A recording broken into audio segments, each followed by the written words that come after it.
Right, hello lads and lasses, and welcome back to Boys Down Under, where today I must apologise first and foremost. And the person I must apologise to is Carl Starfelt. Now, earlier this week in a video, I said Celtic must go a game this week without a Carl Starfelt error. An error, mistake-free game. And I apologise because I cursed him. In the way that just the world works, I cursed Carl Starfelt. And you know what? It's annoying, it sucks, but in the grand scheme of things, it just doesn't matter at the end of the day. So, we're going to move on from that, leave that for now. But I would also like to give a heap of praise onto young Adam Montgomery for the performance he put in, being thrown into a deep end at such a young age and at such an awkward time. Just hats off to him, well done. But also to heap a bit of praise onto Starfelt and to Joe Hart, who both after their errors respectively, they picked it up in the second half and did what they had to do to see the tie through and make sure Celtic qualified to the Europa League. But before we get into the video though, please remember or please consider subscribing to the channel. More out of sympathy for me because it's currently so late at night out here and I'm still recording these videos because I feel I need to get them out. So out of sympathy, please subscribe. But enough about that. Celtic are through to the Europa League. We're in the group stages. And despite only having ourselves to blame for the performance this morning, it doesn't matter. No one's going to remember it. Celtic are through. We got the job done. Now, more importantly, what we have to cover, rather than the game itself, is the team Celtic will be playing in the Europa League. Now, we have been drawn, and I can't remember what group it is, but we have got Bayern Leverkusen of Germany, Real Betis of Spain, and then Fenerbahce of Hungary. So today we're going to be quickly analysing each team and how Celtic could perform against them. So without further ado, let's get into it. So the team from pot 1 Celtic drew was Bayern Leverkusen. Now of course they're in the Bundesliga and they're mostly well known, I'd say, for their time when they had Kai Havertz on their team. They sold him obviously for a record club fee last year to Chelsea, but that made them so much cash. Now, currently though, to two very well-known players, I'd say, to Celtic fans, they're currently the home to Jeremy Frimpong, who we all know left last year, and oh my days. But secondly, they're also the home to Patrick Schick. And he is the man, if you don't know, who broke Scotland's heart at the Euros. But we'll ignore that for now. So currently, Leverkusen are sitting third in the Bundesliga. Only 2 games have been played in the league, but third is still good nonetheless. And they will be a tough opposition, without a doubt. They'll be the toughest team in the group, but it will be a welcome challenge in my eyes. Next, we have Real Betis. They were drawn from pot 3.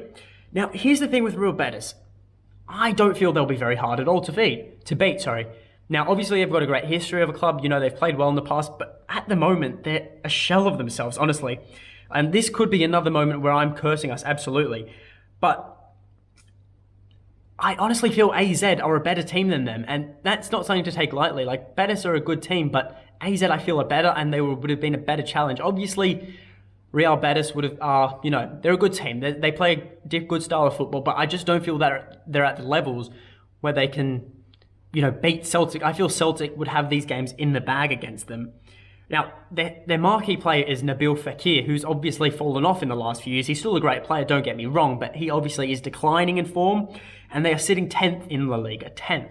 2 games have been played, and they've drawn both games to mediocre B-Tech teams who aren't even playing in Europe this year. So, what does that say? Well, it's interesting. It's going to be an interesting couple of ties against them, but I feel Celtic will 100% get through these. And finally, it's the team from Hungary. A team all Celtic fans will know very, very well, Fenerbahce, who knocked Celtic last year out of Champions League, qualifying a 2-1 loss at home. The start of a disappointing season under Lennon. Well, now they are currently also sitting 10th in the Hungarian league, but this isn't from their poor results. They actually have only played 2 games in the league, whereas every other team has played 4, so they're currently way behind in second, but both games have been a win and a loss for the Hungarian squad. They don't really have any notable players to mention, but a game that should not be taken lightly, but also a game Celtic should breeze through. Now, personally, how I feel we will go in Europe this season. Now, when we got the draw, we're looking at it, every team comes out, you're thinking, oh shit, we've actually been mugged off again like last year, and we've been given one of the hardest groups. Now, in comparison to every group, it's hard. Of course, it's But it's hard if you look at it from an outsider's perspective with Celtic bumping up that quality. Like, even the Europa League was saying that this is probably going to be the most interesting group. And I agree, 100% agree. This will be a tight group, but I think also a very winnable group for Celtic. Because if you look further into it and kind of assess the teams like I've done in the last 2 hours since the draw actually came out, you can see that, well, regardless of each team playing a different style, I feel Celtic's style of football is able to counter each team. And I feel Celtic could easily progress into the round of 32. Or is it round of 16 now? They've changed it, I can't remember how, but 100% Celtic could go through. And even if we don't, we will drop down to the Conference League, but that is the worst case scenario. Even going out completely, I'd say, is better than that because I do not want to play in the Conference League at all. But regardless, Celtic have a very good chance of playing in Europe after Christmas. And look, overall, if I was a betting man, obviously I'm not 18 yet, so I can't be, but if I was a betting man, I would bet on Celtic to beat Betis, Real Betis, 2 out of 2 times, both home and away. Fenerbahce, 2 out of 2, I'd say home and away, easy. That is a breeze for Celtic. But then with Bayern Leverkusen, I feel despite not having Kai Havertz, they've invested the money they got from him straight back into the team and they've brought in more quality players. Like, they've got a good squad. If you go look at it, I haven't mentioned everyone, but they've got a very strong squad. They've got Tapsoba at the back. He's a rock, an absolute rock if you've ever watched him play. Now, for this, I think a win at home for Celtic against Leverkusen, I think that we could probably lock in, but away from home in Germany, because Germany have great fans, we can't deny that, and I feel the home advantage there will really push Leverkusen there. So I feel Leverkusen will win in that respect away, so when Celtic play away. So where does that leave us? Obviously, that would leave us depending on goal margins, either first or second, and putting us straight through to the next round of the UEL. And hopefully this year, I can see Celtic having a great run in the Europa League. If we finish first, we won't play a single Champions League team in the next round. So it even bolsters our chances, but still I feel we could take most third place teams in the Champions League. But that is all from me. Previewing the derby tomorrow because, yeah, I don't need to explain that. That is all from me. So until next time, hail, hail.